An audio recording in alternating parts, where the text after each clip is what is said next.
আজকে আবার আমরা মুভি দেখতে যাচ্ছি আমি আর ননি, তাই তো ননি? ননির আজকে গরমের ছুটি পড়ে গেছে আর ননির আবার বায়না বাবা মুভি দেখতে যাও। আজকে আমার সত্যি একদম ইচ্ছা ছিল না, কিন্তু কিছু করার নেই, আমাকে ছাড়া ননি যাবে না। তো এই যে আমাকে কেমন লাগছে, আমার ননিকে কেমন লাগছে অবশ্যই কমেন্টসে জানাবেন। টাটা। আইনক্সে চলে এসেছি আজকে আবারও মুভি দেখতে। আজকে প্রচণ্ড ভিড়, প্রচণ্ড মানে ভালোই ভিড়। আগের দিন একদম ফাঁকা ছিল, আসলে মুভিটা অনেক রাত্রে ছিল, আজকে অনেক ভিড়। একটু ভিড় হলে বেশ ভালোই লাগে। আগের বার যেন মনে হচ্ছিল ওই আমরাই একাই মনে হয় মুভিটা দেখলাম, আর কেউ সেরকম ভিড় ছিল। আজকে খুব এনজয় করে মুভি দেখবো, কারণ আগের দিন মনটা খারাপ হয়ে গেছিলো, যেটা দেখতে এসেছিলাম সেটা দেখতে পাইনি, কিন্তু আজকে যেটা দেখতে এসেছি সেটা আমরা দেখতে পারবো। আর পরের ভিডিওতে আপনাদেরকে বলবো যে আমি কি মুভি দেখতে এসেছি। তাটা ডিসাইড করা হয়ে গেছে। আমরা ভেবেছিলাম আমার বস মুভিটা দেখব, কিন্তু আজকেও ভাগ্যচক্রে সেটা নেই, কালকে হবে। আমরা এখন ঠিক করলাম যে শ্রীমান ভার্সেস শ্রীমতী এটা দেখব। এটা ফ্যামিলি নিয়ে দেখার মতন, যেহেতু বাচ্চা আছে তো এটাই দেখতে হবে। নয়তো ভেবেছিলাম আমার বসটা দেখবো, কিন্তু আমার বসটা কি বললো ননি, বলো আমার বসটা কি বললো? কালকে, আজকে হবে না। তা এটা কি, এটা ভূতের, এটা দেখবি?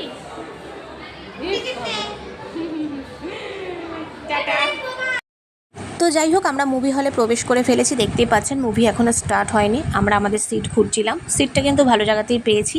তো যাই হোক, এখন মুভি স্টার্ট হয়েছে। মুভির স্টার্টিংটা কিন্তু দারুণ ছিল। তো প্রথমেই বলে নিই আপনাদের, আদিত্য মজুমদার নিবেদিত শ্রীমান ভার্সেস শ্রীমতী, পথিকৃৎ বসুর ছবি। পথিকৃৎ বসুর ছবি এটি কিন্তু ছোট থেকে বড় সবাইকে নিয়েই দেখার মতন। কারণ আমি যখন মুভিটা দেখছিলাম তো দেখে এটাই ফিল করলাম, বড় থেকে ছোট সবাই দেখতে পারে, কিন্তু বড়দের কিছু বোঝার আছে, বাচ্চারা হয়তো অতটা কিছু বুঝবে না। কিছু কমেডি সিন আছে, সেই জায়গাটা বেশ ভালোই লাগলো, বাচ্চাদেরও ভালো লাগবে।